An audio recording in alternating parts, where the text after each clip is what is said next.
Hello and good morning, everyone. My name is Robin Budish. It is a pleasure to have you join us this morning. Our mission is to advocate and work for the implementation of an equitable, safe, reliable, and multimodal public transit system for Baltimore City and beyond. It is our pleasure to present monthly meetings where we invite key leadership to speak to you directly about important issues in the transportation arena, and also to give you the opportunity to provide feedback to each of them. It is our pleasure this morning to introduce and welcome Corren Johnson. Corren is the Interim Director at the Baltimore City Department of Transportation, and her presentation today is titled Baltimore City Department of Transportation Priorities and Overview for the Year Ahead. Welcome, Corren. The floor is yours. Good morning. Thank you, everyone. Thank you, Robin. It is a pleasure to be here to discuss the Baltimore City Department of Transportation's priorities and overview for the year ahead. As you said, I am Corren Johnson, the Interim Director, and I really appreciate the invitation to meet here with you today. Here we go.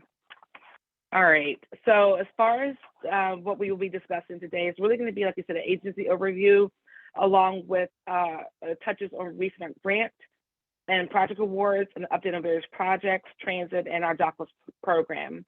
But before we get into the actual agenda, I'd like to take a moment to share a little bit about myself. I have a diverse background with over 18 years of experience in transportation design, construction, maintenance, and operations. Safety has always been at the forefront of my concerns throughout my career. And as interim director, my vision for BCDOT is to provide safe and accessible access for people walking, biking, and using transit that connects people to the bustling centers of business and commerce and their communities. So we will now get right into it. Thank you. So our agency's mission continues to remain the same as we work to maintain and improve the city's transportation infrastructure for livable and vibrant communities. We're also working to ensure that all the transportation system is safe for all modes of travel and accessible for all users. And in 2018, Baltimore adopted our new Complete Streets Ordinance, and in 2021, we instituted the Complete Streets Manual. And so those together will change the transportation landscape for this city. The Complete Streets approach will elevate the priority of pedestrians, bicyclists, and transit users in planning and roadway design to increase the quality of life and mobility in Baltimore City.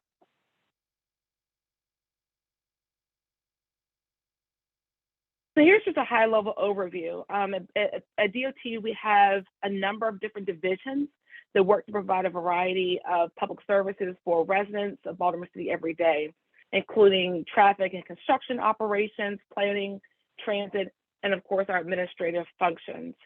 In my previous position as Deputy Director for Complete Streets, and now as the Interim Director, I have a firm belief in providing the highest quality of service to our residents, which means going the extra mile and really letting people know that we care. The people at DOT are diligent and work really hard to try to meet all the various demands that come in, and believe me, there's many of them.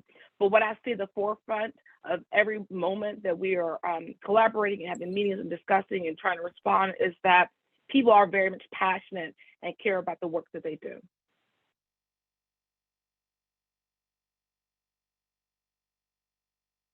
DOT continues to be a leader in seeking valuable grant dollars and completing capital projects that benefit Baltimoreans. We were most recently awarded a $1 million federal grant for our Safe Streets for All action plan and $5 million in federal dollars for new hybrid electric passenger ferry vessels for improved transit service on the city's waterways. We were also recognized for our efforts on the North Avenue Rising project in partnership with NDOT, along with the Frederick Avenue slope replacement project to mitigate flooding and safety issues along this busy city gateway.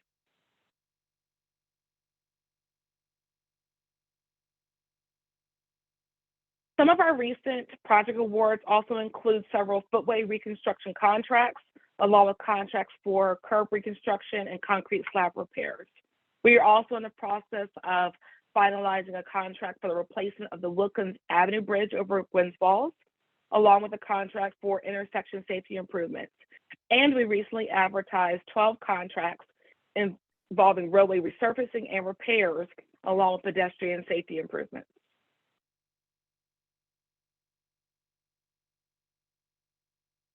This past October, DOT applied to the Federal Highway Administration's Reconnecting Communities grant for up to $2 million in federal dollars to conduct a planning, feasibility, and concept design study for West Baltimore United, also the Highway to Nowhere.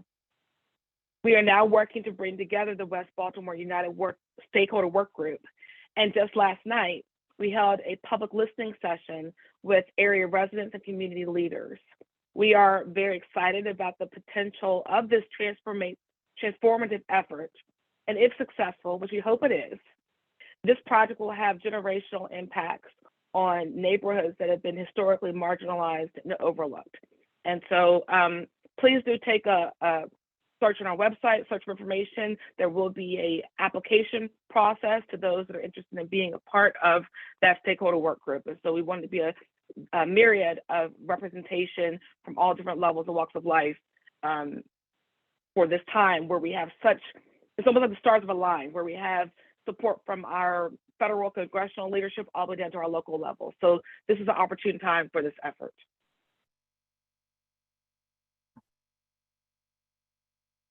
DOT continues to be a leader in city government when it comes to drafting new policies within the Administrative Procedures Act framework. We are working to add a new curbside commercial minor privilege fee schedule and finalize our outdoor dining policy. This program became extremely popular during the pandemic, and so we are working to formalize these commercial regulations. We had one set of 30-day comment period with over 1,000 comments, 85% of them positive, and then we concluded the second round of comments here at the end of January.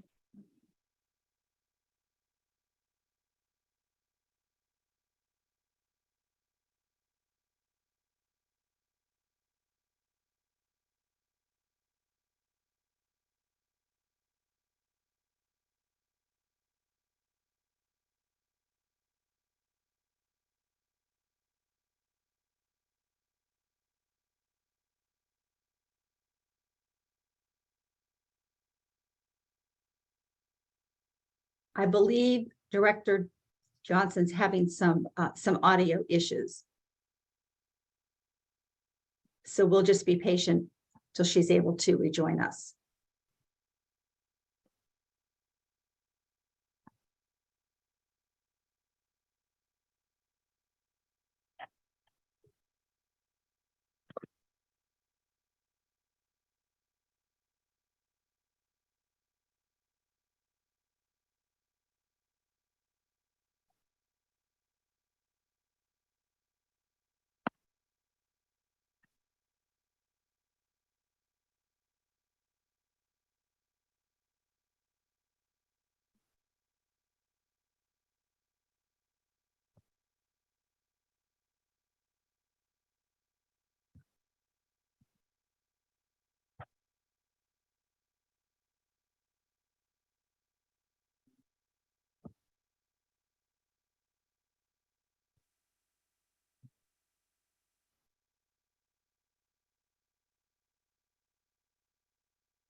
Okay. Can you all hear me now?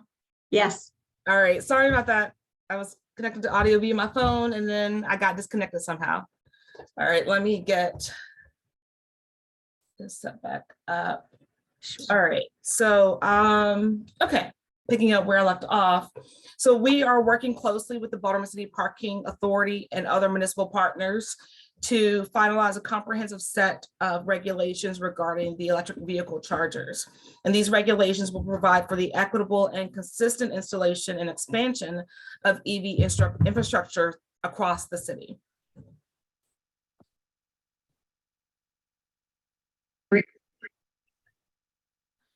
So now that the legislative session is officially underway in Annapolis, we are excited about working with the Moore and Miller administration, in addition to our friends in the Maryland General Assembly. We are confident about their commitment towards Baltimore City, particularly when it comes to transportation, thankfully. DOT has had recent success in Annapolis, and we are approaching 2023 as a year to set new goals and begin laying the groundwork for further legislative accomplishments. This session, House Bill 0613, which extends first responder assault protections to traffic and parking enforcement officers, has been assigned to committees. We are also obtained the Attorney General's opinion on towing rates to clarify the maximum legal trespass towing rate, and are working on a chronic offenders bill to allow for the impounding of vehicles associated with an excessive number of traffic and parking violations.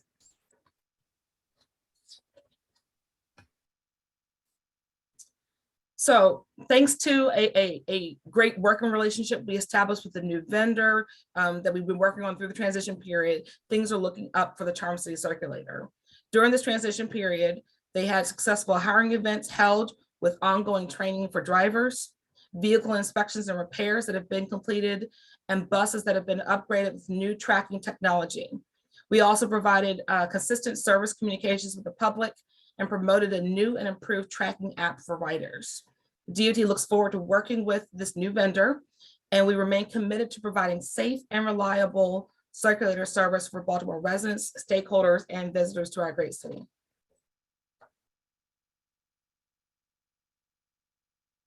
Now I'd like to discuss our dockless initiatives and updates. The city's dockless vehicle program officially began back in 2019 when it was approved by the City Council. And DOT manages the annual permits for the dockless vendors that operate e-scooters and e-bikes in the city. On an annual basis, we modify the rules and regulations based on program evaluation, and then award permits to the dockless companies that will best meet the needs of Baltimore City. Dockless vehicles do not need to be parked in a bike rack or any other designated location such as the dock. They are equipped with GPS technology and can be parked nearly anywhere. We just tell everyone to remember to ride and park courteously. So don't park it blocking your ramp, don't park it in front of someone's driveway, things like that. Dockless vehicles were made legal by the City Council in 2019. And oh, never mind. So, and our current vendors are, the Bird, Leak, and Spin, which we'll get a little bit more into.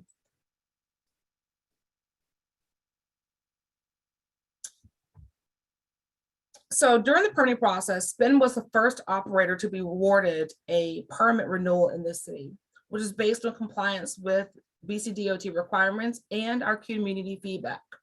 And then Bird and Link were awarded their permits through a competitive application process. New this year to the dockless program are adaptive vehicles offered by Bird and Link. The adaptive vehicles include electric tricycles and wheelchair attachments specifically designed for individuals with mobility needs and are available to rent through the vendor's mobile apps.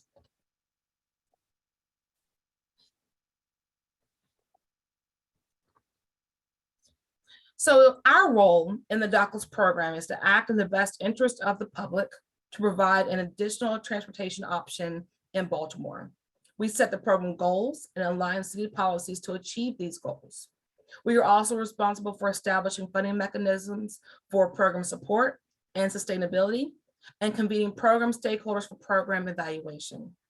Each year, the dockless rules and regulations again are updated to incorporate stakeholder feedback and the latest trends as micro-mobility continues to evolve.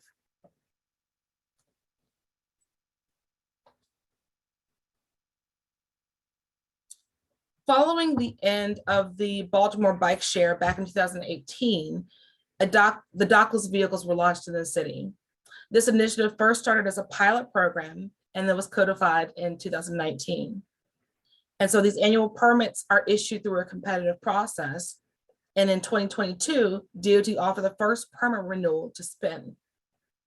Permit renewals provide an opportunity to build long-term partnerships with operators that demonstrate compliance with city policies. And so this year, we will offer an automatic permit renewal to any existing operator that does not receive a citation prior to May 15th, 2023. And at this time, both Spin and Link are eligible for permit referrals. So essentially, if you do a great job, if our customer base is enjoying and using the dockless program and the devices you all provide, then we want to continue in building that relationship with you.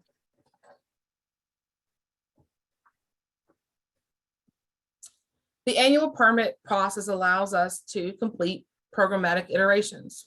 Each year, again, we evaluate the demand of vehicles to determine fleet size and vehicle types that would best serve the residents of Baltimore. We evaluate all aspects of the program to ensure that vehicles are distributed equitably. Plus, we update program standards to reflect the latest in vehicle safety and parking requirements. The annual programmatic iterations are always data-driven, and the policies implemented are supported by data and field observations.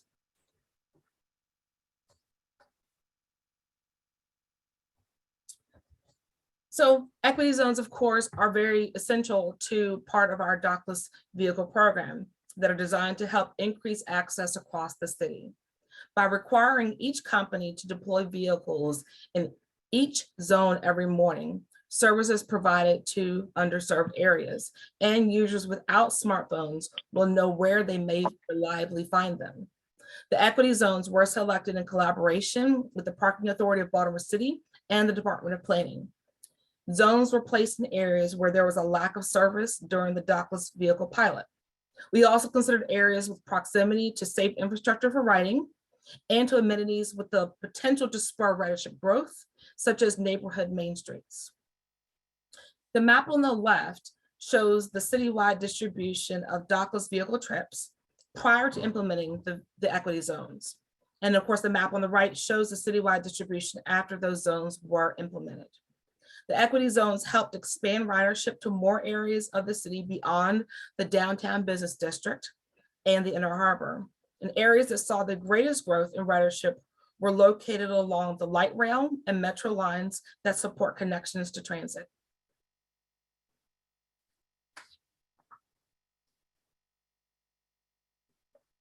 The strength of our dockless program has been demonstrated by the number of rides taken on scooters and e-bikes. There have been over 5.5 million dockless vehicle rides since 2019, with over 120,000 rides per month. We now have 50,000 active accounts, and data shows that equity users, meaning people with low income plans, take 3 times as many trips using dockless vehicles than non-equity users.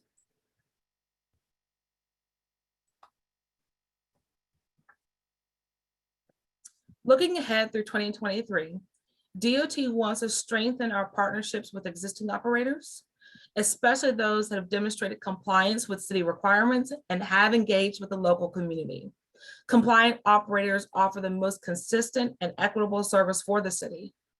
Throughout the year, we will continue to reinvest the permit fees that the dockless vendors pay to operate in Baltimore.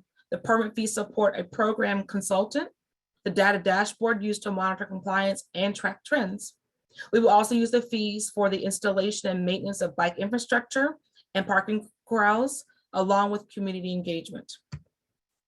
To improve service and equity, BCDOT will help operators spread the word about their adaptive vehicles and will hold vehicle demonstrations to assist residents with vehicle rentals.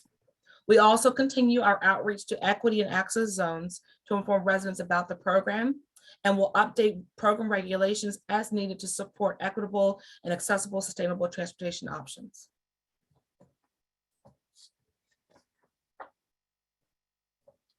So this concludes the presentation. I greatly appreciate the opportunity to be here to discuss all the great things going on at BCDOT, and I'll open the floor for any questions. Thank you so much for your very, it was both informative and relevant presentation. We've been so excited to have you join us and to be provided an update on everything that's going on within Baltimore City Department of Transportation. At this time, I'd like to open the floor to questions. And you may do it in one of two ways. First is to raise your hand. I will identify you to speak with Interim Director Johnson, or you may put a question or place feedback in the chat feature. So what I'd like to do is, Andrew, you have a question? Yeah, hi. Hi, thank you, Director Johnson. Appreciate your presentation. I had a question about the Utah Place bike lane project. I understand that one of your staff members had told Reservoir Hill Community Association that the project was paused. And I just was wondering if you could speak to the status of that project. So yeah, just to provide some clarification, it wasn't officially paused. I'm not sure who relayed that information, but it wasn't officially paused. We were hearing various concerns. Again, you know, we've got to listen to the residents and businesses, everyone in the area. And so we heard various concerns, and we've been engaging with the council members for the area. And so we were just going through to do a little bit more engagement and try to understand the concerns and see what options, what mitigations are possible. So it's still an active project, but we are just taking a moment to address those different questions and concerns. Can I just ask one quick follow-up? I don't think that any neighborhood in the affected area was opposed.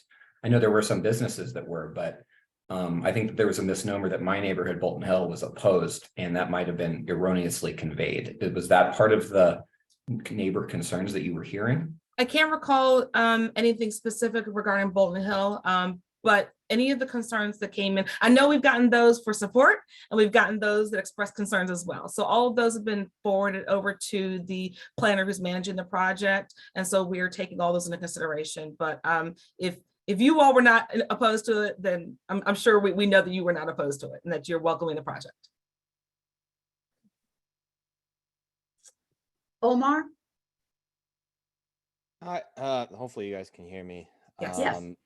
Awesome. I did also want to follow up on the Utah question as well, because I live over in Madison Park, and you know, similar to Drew, I think you know, we've seen plenty of plans, and you know, even going beyond just Utah, I've seen plenty of plans about you know, creating a consistent bike network through Baltimore, and you know, as you're mentioning, from that perspective of, you know, all these folks that use micromobility options such as the scooters, and you know, it just seems like there's plans to implement a more comprehensive bike network and the Greenways plan, but it just seems like it doesn't actually get done. So I'm curious, like with Utah and you know, the various other areas where you know there's plans to implement bike lanes, I'm curious where that kind of stands, just because you know it is kind of difficult to get around in the city sometimes if you're not in a car, and it, quite frankly, could be very dangerous from you know a speeding perspective, because you know a lot of the ways that these streets are designed allow cars to just take the roads a little bit too fast. Mm-hmm. No, I understand that. I mean, so unfortunately, when it comes to projects, there is a process to it. I know that the process isn't as fast as our constituents would like. Honestly, it's not as fast as I would even like sometimes, just because of the steps and things we have to go through.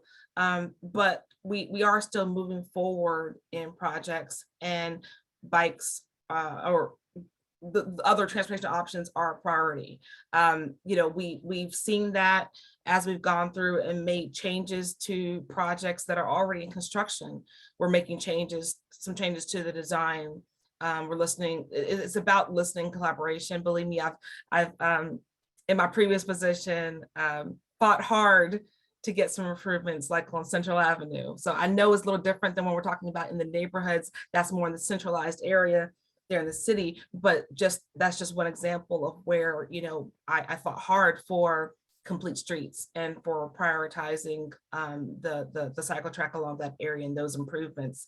And so it's here, but it is just a matter of the process. And so I know I've got some of my staff on the line. You know, Patrick is one of our great planners who is working on, has been active in taking over the Utah project since we had some staff changeover, and he's very passionate about it and trying to get it moving forward. So we're doing all that we can behind the scenes to help the project move forward, as with any of the other bike projects throughout the city.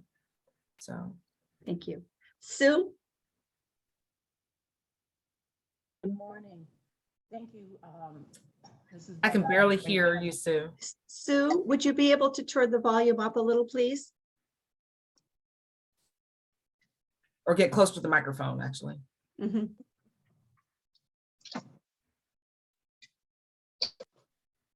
Sorry about that. Can you hear me? It's very faint, but why don't you go ahead, and I believe you also placed something in the chat. So go right ahead, Sue.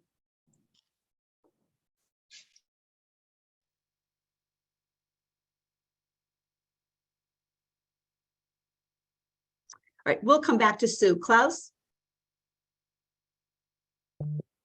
Yeah, good morning. I have two questions in the chat also. So on the circulator, every time there is a transition from one vendor to the other, the service seems to break down entirely. And I wonder whether that is going to be the future again when the next time. So there should be a system that doesn't make that happen. And for years, I had suggested that when you advertise for new vendors, you give some more flexibility to optimize the service so that the vendor can have input on the routing and the optimization of the service, so that with the available money, one gets optimal service instead of prescribing every single stop and line. And that seems to never happen. And so that's question number one. Question number two is... Can I speak to the question number one first? Sure. I might sure. forget question one if we go to question two. Yeah, fine. So, yeah. So as far as, so this transition was, I understand that the challenges of the past, and I'll say there were some lessons learned from this transition. This transition was a little different because of how we had to approach it. So for right now, we had to basically do more of like an emergency procurement to bring on the new vendor because of some other challenges we experienced with the initial RFP that we put out there. And so that created some challenges, but understanding that when you go from one vendor to another, since that new vendor is going to be accepting certain risk and liability, you know, all the insurance and everything surrounding those vehicles, there's got to be some handoff, some chance where they go through a fully vetted inspection process and all of that. And so there were some things, just because we, like I said, we started with that emergency procurement, that presented some challenges.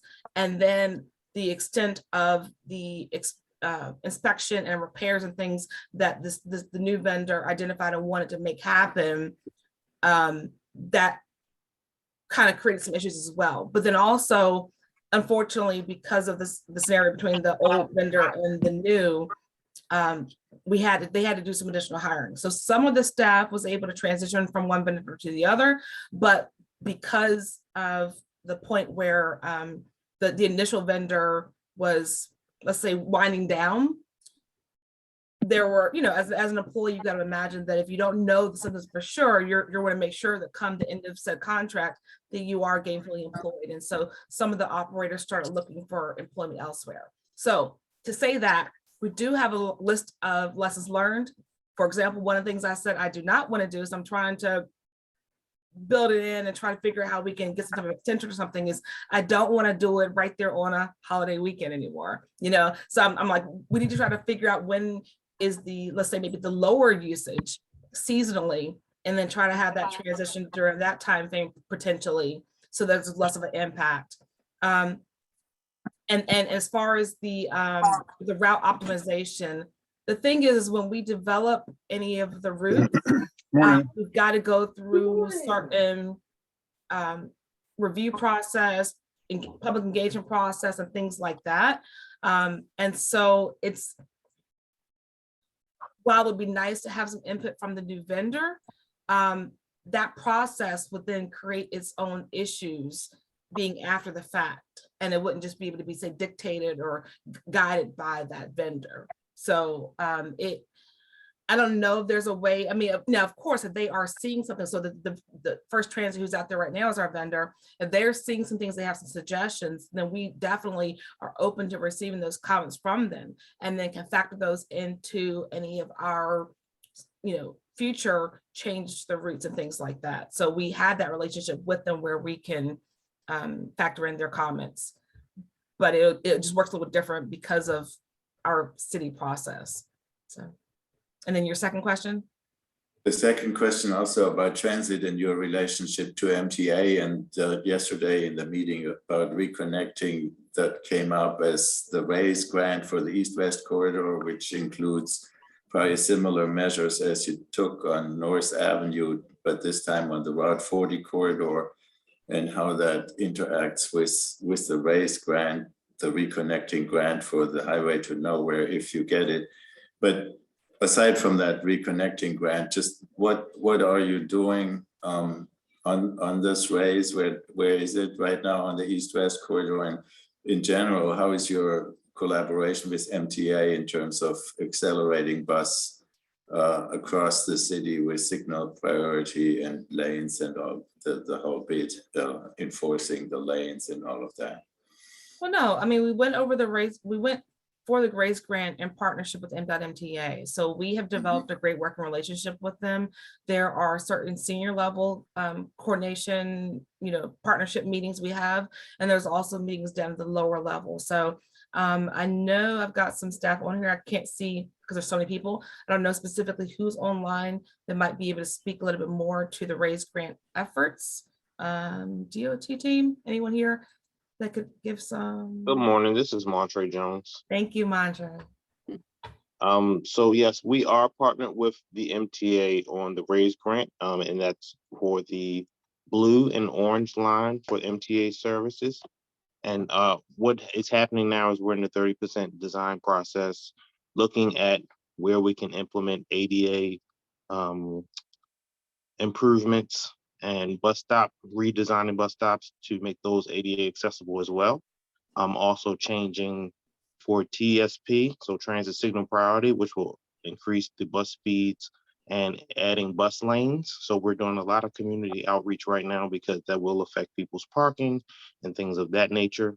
So just getting the feedback from the community right now.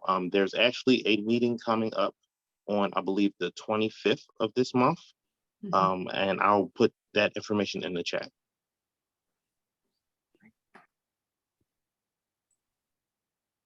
Thank you. Peter? Yes. The complete street guidelines call for shorter traffic signal lengths. And has there been any progress towards that goal? And it doesn't affect just drivers. It also encourages jaywalking and bike riders running lights and so on and so forth. So I think it affects just about everybody that signal lengths in Baltimore are very, very long. Yeah, no. So we are currently pursuing a contract for citywide signal optimization. That contract would include approximately, I think, 1,100 signals throughout the city. So when that contract gets awarded, it would initially start with, of course, the data collection, and then they would move forward in the evaluation of the timing. So throughout that scope of work with that contract, with that vendor, we have integrated complete streets all throughout it, that they've got to evaluate it from those, the different zones and the timing guidelines and intersection considerations. And so it's all woven in there, and we recognize the need for it to be integrated into any of our signal timing moving forward. So it's been a number of years since we've done some citywide signal timing, so we are anxious and ready for this contract to get out there. Thank you. Mm-hmm. Here is the question from Sue, which is in the chat. This is regarding WC 12. This is regarding the water main break. Let me go back. Okay. While I'm finding that, Will, you have a question?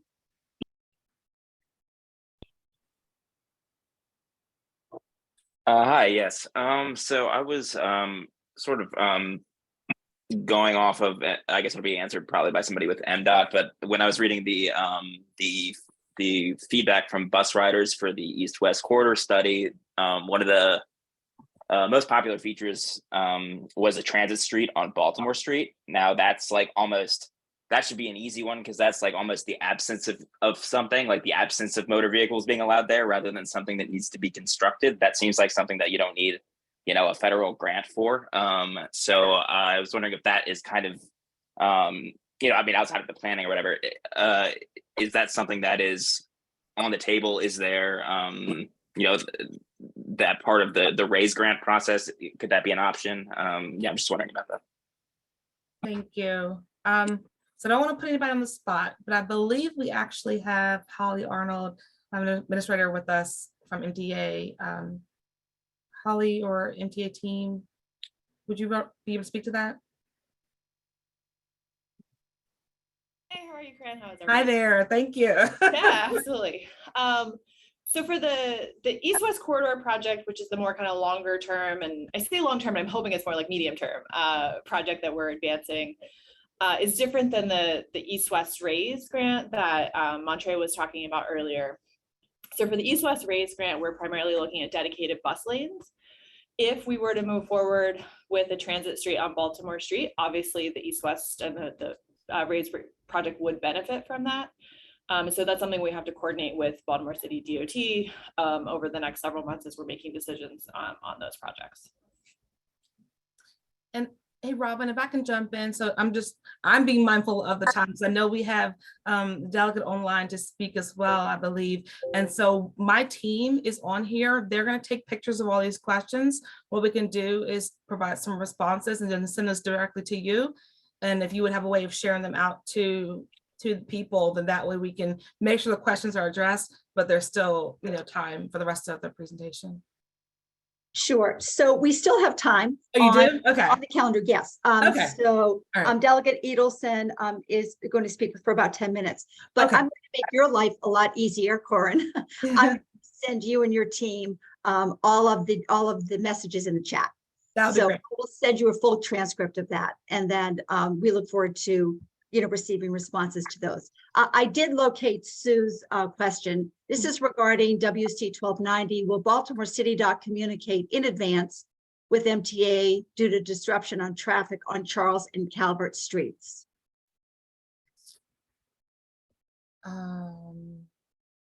So forgive me because still getting up to speed on everything. I don't have all the numbers and everything all memorized. So with having the WC 1290, but what I will say, and I'll let staff jump in if they need to, is anytime there's any type of potential disruption to any transit, we have as advanced communication with MTA as possible. Obviously, emergencies happen. As soon as emergencies happening, we let them know if there's any type of special events in the city that's going to potentially impact their route, or if we know that there is some type of a developer or a city project along an area that that's going to potentially impact the route, then we communicate with them as well. Sometimes it might be straightforward. It's just letting them know this is going to happen. This is approximately when, and then they might look and try to determine how to reroute riders, and we establish any relocated bus stops, things like that in collaboration with them. But then other times there might be more of a dialogue where we can collaborate and try to minimize the impacts in partnership with whichever contractor. So I can't speak to the specifics of that, but that could be something in the follow-ups. Wonderful. There's also a second part to that. Will sidewalks be replaced when the water line, will sidewalks when replaced after the water line replacement be ADA compliant? So again, so typically, and I'll just speak to this in general terms. So if there is any type of a street cut, whether it's water line or any other utility provider out there, if they are working within the sidewalk, then when they build it up, then they're going to be putting it back into those current standards. So it would be ADA compliant. Now, if someone's just physically doing work in, say, the roadway, and there's some type of a cut or something, then they're not directly impacting the sidewalk on the ramps. They're not required to then upgrade that infrastructure. So it really is kind of a case by case basis, and it depends on the type of the work and the extent of their impacts. Thank you. Mhm. Jimmy? Yeah, first of all, Corren, I want to thank you for your presentation. You have a huge job, and we really appreciate your coming and explaining what CityDOT does and what you're working on. The question I had relates to the state budget process and each locality being required to submit in April its priorities for the coming year in terms of transportation projects. Are you aware of what those priorities are now, and who's in charge of assembling those? So that effort is spearheaded via our planning division. So like Deputy Director Theo Gangang is on the line, and so he and his team will be working on drafting that up. I anticipate it might look a little bit different this year, because obviously with our federal leadership, our state leadership, like I said, things are kind of in alignment greatly for the betterment of Baltimore City DOT and transportation for the city overall. And so we're still drafting. I can't really speak to what will actually be in the letter just yet, because we're still working on that. And we want to make sure we get that letter drafted, reviewed by the mayor's office, and formally sent out. But you can look at some of the past years' priority letters that we've put out there. Those would greatly influence what our priorities now.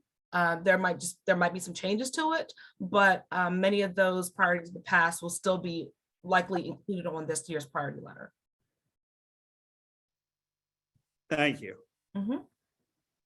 So we have time for 2 or 3 more questions. One comes from Sandy, who participated in 2021 in the spring of 2022 in an advisory group on the circulator that Baltimore CityDOT convened, which was excellent. It was a very diverse group, and it was to talk about the service and potential route changes moving forward. What Sandy wants to know is, we never sort of saw a copy of the final study. So there were a lot of recommendations that were achieved through consensus by the group, and a lot of good information. And sort of wondering where that stands. Okay, no, so yeah, so what's being referenced there is the transit development plan, the TDP. And so we'll actually be announcing that plan in the coming weeks, which will include adjustments to the circulator routes and anything else tied to that. So it hasn't got put on a shelf somewhere. It is going to move forward, and there'll be more information to that coming out regarding that. We look forward to receiving that and amplifying that, throughout our coalition. So Great. That's wonderful. Thank you. Mm-hmm. Corren, I have a question with respect to the electric, I'm going to call them water taxis, which is very, very exciting. So is there been talk about extending the routes, extending service vis-a-vis the harbor connector? I'm gonna ping that to my team, Theo or Montre. Can you all speak to that? Good morning again. This is Montre Jones, and I'm the Interim Transit Services Administrator. Mm-hmm. So the Harbor Connector and the Charm City Circulator are both under my purview. So if anybody has any follow-up questions after this meeting, they can follow up with me. As of right now, we are not implementing changes to the Harbor Connector. We do anticipate doing some in the near future, but what we'd like to do first is a study, just as we've done with the Charm City Circulator. So look for that. I did put in the TDP information in the chat, so people who would like to know some more information about changes coming to the Charm City Circulator can get those from there, and just continue to look at our website, which we're keeping updated with information for both Charm City Circulator and the Harbor Connector. Thank you. That would be great. Thank you very much, Montre. We have time for one more question. Will, your hand is still raised. Did we address your question or did you have a second question? Oh, no, I'm good. I don't know how to unraise my hand. That's fine. Well, this has been, incredibly enlightening and insightful. I'm sure that we could spend, the rest of our time, talking about, everything Baltimore CityDOT is doing and is planning for the future. But with that said, at the conclusion of today's meeting, I will be sharing the meeting recording with everyone, as well as the PowerPoint presentation. And thank you so much again, Corren, to you and your team for being so accessible and very, transparent with respect to all of the projects that you're working on. We've enjoyed a collaborative working relationship with Baltimore CityDOT over the past 10 years, and we look forward to continuing that partnership with you and your team. So thank you again for sharing your valuable time and expertise with us. No, I'm glad to be here. Thank you very much. Our next really discussion is with Delegate Mark Edelson. He is a delegate with District 46, and he is newly elected. So congratulations again, Mark. He has introduced his very first bill in the legislature, which is the removal of the mandated MTA fare increases. So we wanted to give Delegate Edelson the opportunity to share his new bill with you, and as always, to open the floor to any questions or to provide feedback at the end of his discussion. The floor is yours, Mark. Thanks so much, Robin. Jimmy, thanks for everything you do. It is great to be home with all of my transit colleagues and transportation crew. It's awesome to see you all. And I just want to take a note to say what a great job Director Johnson and Administrator Arnold are doing. They are really doing incredible work, frankly, with not nearly enough resources. So big shout out to them. And I will say in my first few weeks, I've had the pleasure of working with them both quite extensively, and it's been an amazing experience. So yeah, Robin is correct. I am what's affectionately known as a baby delegate. I got sworn in a little over a month ago. Obviously my platform, my campaign was very heavily focused on transit and transportation. And the gods smiled upon me because I got appointed to the Appropriations Committee and the Transportation and Environment Subcommittee on Appropriations. So really a dream assignment, and one where I get to really dig in and work on all the stuff that I love so much, that I care about, that I've had the pleasure of working with all of you on for so many years. And I'm excited to continue doing. So I will jump into one of my bills this session, which specifically focuses on the transit system, which, as Robin mentioned, the idea here is giving a little bit of context. Back in 2013, we passed a law that tied MTA fares to the Consumer Price Index and required that if the index and inflation rose continuously over 2 years, that MTA fares would need to increase. And so what that means is that this summer, across all MTA modes, fares are going to increase a minimum of 10 cents, possibly and likely more. From the research that I've done and the folks that I've worked with, the impact that this will have on MTA's bottom line is not particularly extensive, but the impact that it'll have on our riders, particularly our low and fixed income riders, is extremely detrimental. Not to mention, when you have that kind of a fare increase, it also results in disputes with people using MTA services. And so you have disputes, and then all of a sudden you have the drivers and the operators having to be the enforcers of the higher fare, which is a terrible situation to place them in, especially at a time when we're really lacking all the drivers and operators that we need, and we want to be hiring and incentivizing folks to stay in these positions for longer. And so forcing them to be, the enforcers of the increased fare, resulting in fights with riders, which ultimately slows down the routes, makes them less reliable. It's the opposite to what we want to be doing, with our MTA routes, especially at a time when you see other jurisdictions around the country moving in the opposite direction to look at ways of making transit less expensive or potentially free. For us in Maryland to be increasing the fares, we're having the largest detrimental impact on our lowest and fixed income riders is just the wrong direction to be going. So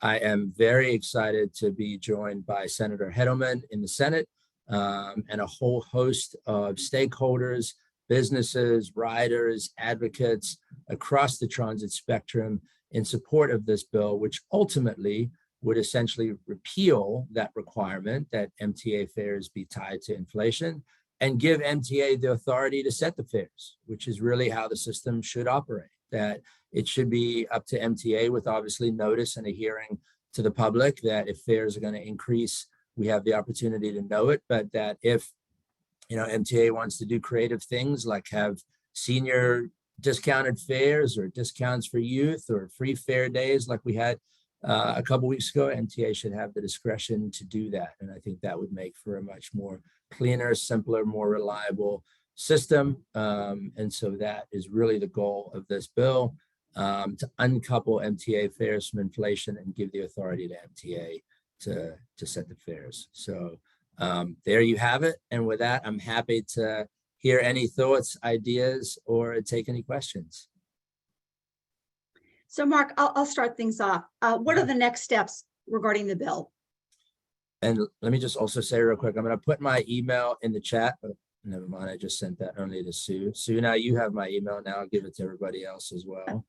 Give me 1 second. So we have a hearing on, we have a hearing in the House on March the 7th on this bill. It'll be in front of the Appropriations Committee, which is great since that's my committee. And I suspect there's a high likelihood it will then get assigned to the Transportation and Environment Subcommittee, which happens to be the subcommittee that I'm on, as I mentioned. And then the bill will get, debated and analyzed within that subcommittee. We will then have a vote in the subcommittee as to whether to vote it out to the full committee. If it does, we'll then have a debate and vote as to whether the full committee votes in support of the bill. And if so, it'll go to the floor for a vote at that time. And so we're really in the, sort of intro phase right now. The bill was introduced both in the House and the Senate a few weeks ago. The Senate will have a hearing in front of the Budget and Taxation Committee at approximately the same time. And then it'll go through a similar process. It'll go to subcommittee. If it gets voted out of subcommittee, it'll get voted to the larger committee. So, for anybody that's in favor of the bill, I'll make sure that we send out the exact details in terms of the location of the hearing and the time. It's going to be at 1 o'clock, but we'll make sure we give you that info. And I would love to have folks advocate for it. There is a letter being sent around that's a sign-on letter for folks to show their support for the bill, whether it's institutions or individuals. I think, for me, the length and breadth of the support for this bill is extremely important, that it comes from our transit advocacy community, but also that it comes from the business community, that it comes from riders, that it comes from, across the spectrum, because ultimately, as we know, and as we discuss all the time, everybody is impacted by whether or not we have a high functioning transit system or we don't. So that's the next steps. And I'm excited to, do my very best to get this bill through the machinations in the process and to frankly learn the details on the inside of the process at the same time. Wonderful. Thank you. Klaus, you have a question? Yeah, hi, Mark. Great to see you transition from activism outside the legislature to doing it inside. Thank you. My question goes back to the time when I remember that this mandate was enacted, and the reason then was that it would be easier when it's automatic instead of people having to wait until their political guts are strong enough. And then there is a huge increase instead of many more smaller increases. So my question is, how do you respond to that reasoning from back then? And to me, it means basically there wouldn't be any more fare increases and we are gradually moving to a free transit system. Is that what you would respond, or what would you respond? So the goal would be for us not to have fare increases and for us to find sufficient revenue, obviously at a time when we have a significant surplus and the Board of Revenue Estimates continues to provide us very strong revenue outlooks for the state. We have a governor who is very focused on improving and expanding our transit and transportation system. As we saw, he dedicated, $500 million to a transit specific fund. We have a legislature that's particularly focused on it. And so the idea is, instead of not raising fares and then all of a sudden having to do a massive raise, the idea is, from my perspective at least, although ultimately it would be up to the administrator, to keep their fares flat and find other revenue sources in order to be able to make sure that MTA has what it needs to operate. And my hope is that ultimately, yes, the goal would be to move to a free fare, and that would be more of a long-term project, but yeah, that's the goal. So this wouldn't be we keep it flat for now, and then at some point say, okay, now we just need to have a massive increase. The goal is to not have these increases that ultimately impact our riders the most, and instead to recalibrate our transportation funding analysis and culturally how we think about how we spend transportation dollars, to focus them more on transit as opposed to putting money into expanding our roads and expanding our highways lanes and lanes at a time, which we all know doesn't actually positively impact the transit system. So the goal really is a cultural shift in terms of how we think about and spend and allocate money in the Transportation Trust Fund.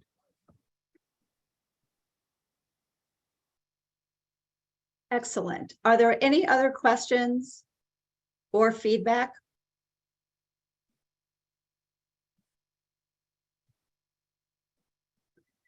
Well, certainly Transit Choices is happy to amplify the bill that you are introducing and to provide support in any way we can. We thank you so much for taking the time from your busy schedule to be with us today to talk about the bill. And, we should also reiterate that is in conjunction with Senator, Hedelman. So good luck, and, please keep us posted. And Jimmy, would you like to provide the closing remarks today? Yeah, sure. Thank you, Mark, for the wonderful job you're doing in the legislature. I'm so excited about your being there.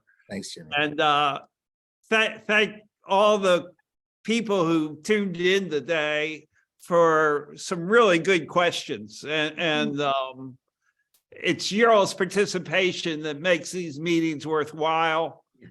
And we really appreciate your participation because it helps amplify Transit Choices' goal of improving public transit.